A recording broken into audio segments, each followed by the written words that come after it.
Welcome to Storytime with Sugar. Today we're reading Giraffes Can't Dance. Gerald was a tall giraffe whose neck was long and slim, but his knees were awfully crooked and his legs were rather thin. He was very good at standing still and munching shoots off trees, but when he tried to run around, he buckled at the knees. Now, every year in Africa, they hold the jungle dance where every single animal turns up to skip and prance.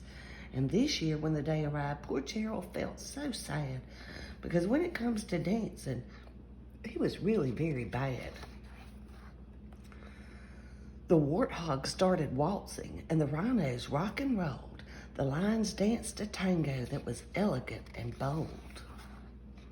The chimps all did a cha-cha with a very Latin feel, and 8 baboons then teamed up for a splendid Scottish reel. Gerald swallowed bravely as he walked toward the floor, but the lions saw him coming and they soon began to roar. "Hey, look at clumsy Gerald," the animals all sneered. "Giraffes can't dance, you silly fool. Oh, Gerald, you're so weird." Gerald simply froze up. He was rooted to the spot. "They're right," he thought. "I'm useless. Oh, I feel like such a clot." So he crept off from the dance floor and he started walking home. He'd never felt so sad before, so sad and so alone. Then he found a little clearing and he looked up at the sky. "The moon can be so beautiful," he whispered with a sigh. "Excuse me," coughed a cricket who'd seen Gerald earlier on, "but sometimes when you're different, you just need a different song. Listen to the swaying grass and listen to the trees. To me, the sweetest music is those branches in the breeze.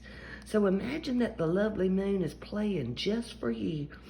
Everything makes music if you really want it to." With that, the cricket smiled and picked up his violin.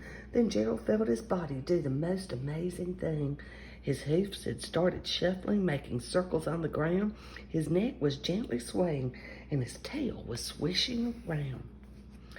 He threw his legs out sideways, and he swung them everywhere.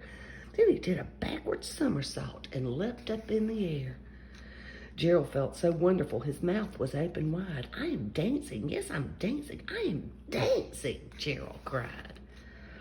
Then one by one, each animal who'd been there at the dance arrived while Gerald boogied on and watched him quite entranced.